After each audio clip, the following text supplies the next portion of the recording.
Olá, quinto ano. Na nossa aula de história hoje, nós vamos perguntando o seguinte para você. E aí? Quando a democracia é deixada de lado, o que acontece? Vamos ver na aula então? Nós vamos ver então no capítulo 8, quando a democracia é deixada de lado, que as coisas acontecem ou como as coisas acontecem.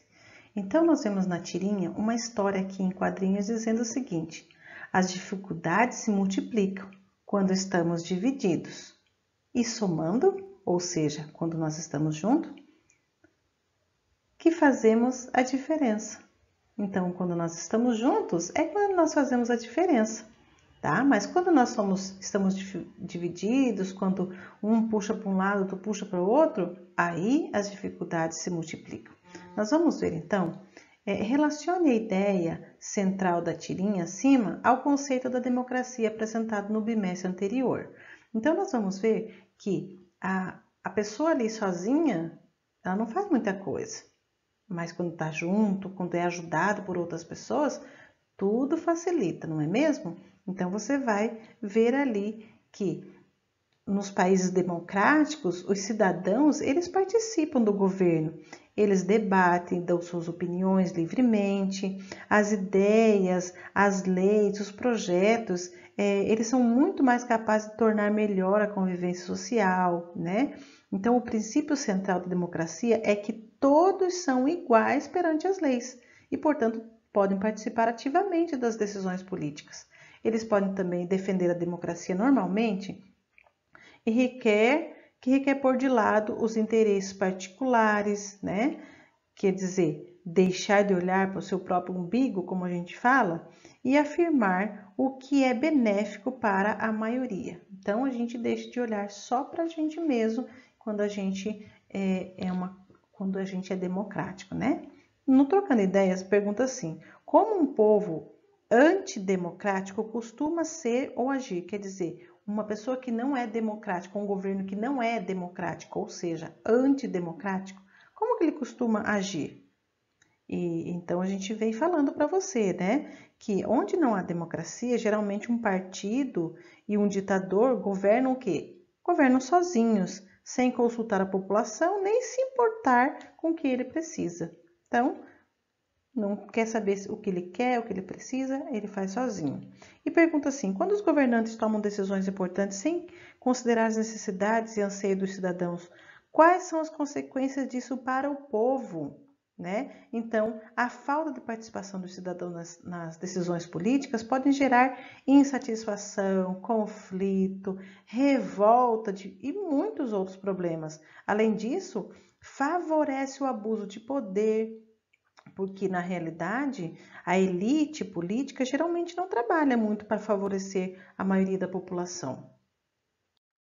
Vamos fazer a leitura do texto então sobre regimes autoritários e nós vamos ver quem são os regimes que são autoritários. Então diz assim: após a Revolução Francesa, em 1789, mesmo com o surgimento de governos republicanos e democráticos, vários países tiveram governos não democráticos.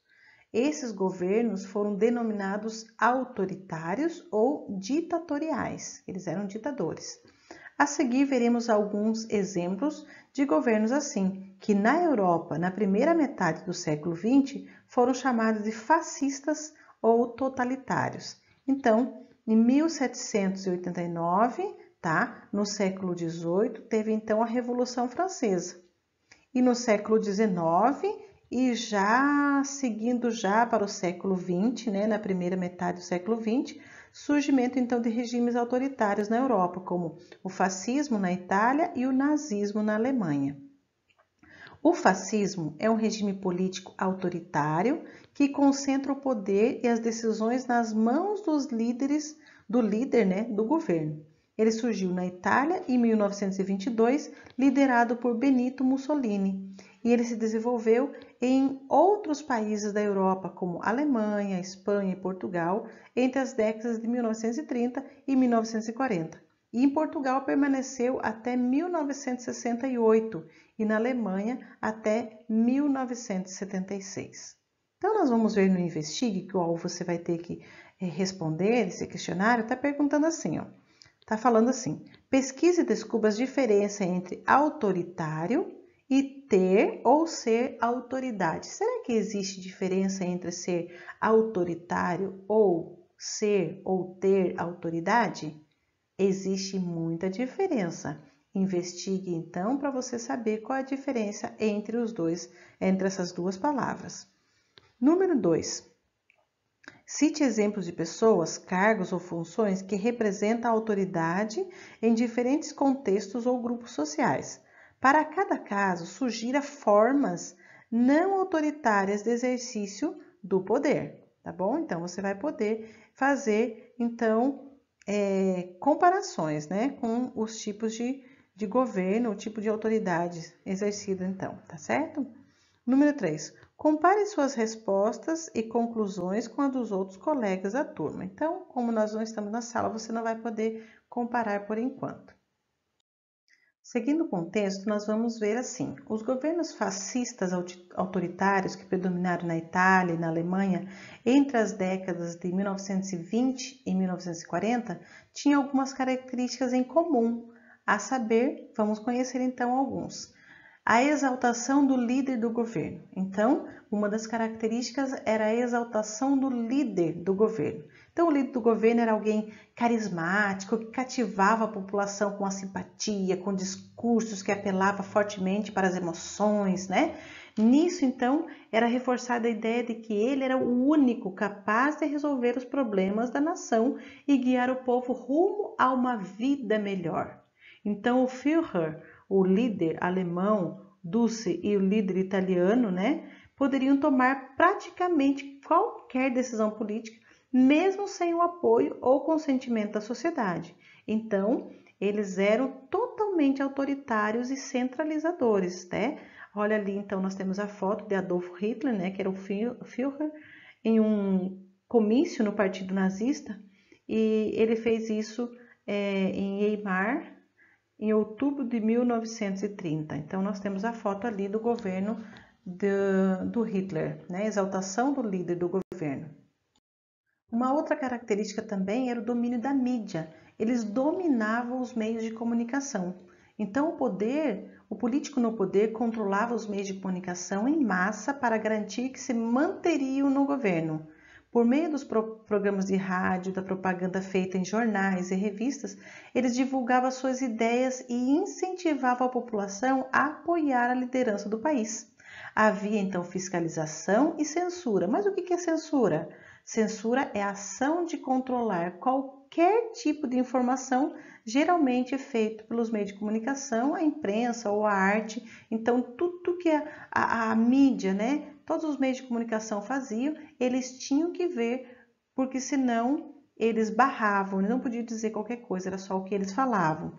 Então, é a fim de filtrar as informações divulgadas em jornais e materiais e programas culturais. Esse procedimento restringia a liberdade de imprensa e levava a maior parte da população a adotar o mesmo ponto de vista. Todo mundo pensava a mesma coisa, tá certo? Então, exaltação, né, exaltação do eu, né? E ele ali, olha a figura de um estudante ali, então, lutando pelo povo, né? Era uma coisa que era errada. Só eles dominavam e a mídia tinha que falar aquilo que eles mandavam. Nós vamos ver então o nacionalismo e símbolos pátrios. Naquele contexto, as pessoas eram incentivadas a se unir em torno de um sentimento de valorização da nação. Bandeiras, músicas, slogans, símbolos nacionalistas eram propagados nas ruas, nas escolas, nos meios de comunicação, tudo era idolatrado à pátria, né? Na verdade, eles queriam adoração a eles mesmos, né? Os líderes, e eles faziam o que era a sua pátria. Eles tinham então a violação do direito à vida e à liberdade. Os indivíduos, eles eram classificados como inimigos da nação, podiam ter os seus bens confiscados e eram punidos com prisão ou morte. Os grupos políticos com ideais diferentes dos ideais nazistas e fascistas eram combatidos mediante o uso da força e da intimidação. Além da perseguição política, o nazismo praticou o racismo, a discriminação contra diferentes grupos étnicos, em especial aos judeus, levando-os aos campos, né, de trabalho forçado e ao extermínio. Então, eles eram contra quem tinha ideias contrárias às deles, principalmente questões de religiosas, questões também de cor, de pele. Não era da mesma cor de pele deles, eles então poderiam até mandar matar e eles não gostavam. Então, os judeus foram muito discriminados e foram forçados a trabalhos escravos e foram muitos mortos. Então, e a presença militar então? Os militares estavam sempre presentes para garantir a segurança nacional, podendo agir prontamente a qualquer ameaça externa ou interna. Além disso, os governos da Itália e da Alemanha tinham a intenção de ampliar seus territórios e, para isso, investiam bastante na produção de armas e de equipamentos de guerra. Na página 82, você vai ter uma tabela para preencher comparando as características do nazismo, fascismo, nazismo e fascismo, né? Nazifascismo, com a democracia. Então, essa é uma atividade que vai ser uma atividade avaliativa, valendo notinha, tá bom? Então, você precisa fazer pesquisa no computador. Então, você vai ver nazifascismo, a Itália e a Alemanha, nazismo e fascismo, Itália e Alemanha nas décadas de 1930 e 1940, comparando com a democracia, vários países nos tempos atuais. Então, você vai ver o governante ou líder da nação, do fascismo e da democracia. Como que eram os governantes ou líder da nação, lá do nazismo e do fascismo, comparando com a democracia? Como era que os direitos à vida e à liberdade do nazismo e da democracia? A comunicação social e jornalismo, mídia em geral, como é que era no tempo do nazismo e como que é agora na democracia? Como que era o militarismo daquela época e o militarismo de hoje, da democracia?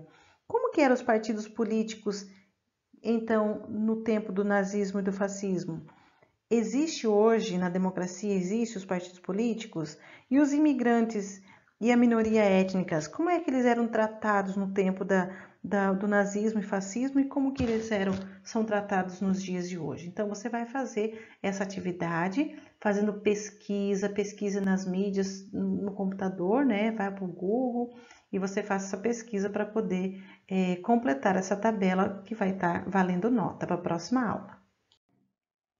A número 3, então, fala de uma pesquisa, que você precisa, então, pesquisar sobre o assunto xenofobia, tá? Sobretudo praticada por grupos ultranacionalistas em determinados países do mundo, tanto no passado como no presente. E em seguida responda. Após você descobrir o que é xenofobia, você vai responder. Existem atualmente ideias e ações xenofóbicas no Brasil ou em outros lugares do mundo? Escreva aí então. E letra B. A xenofobia prejudica a convivência entre os povos e as nações? Justifique então a sua resposta se prejudica ou não os povos e as nações.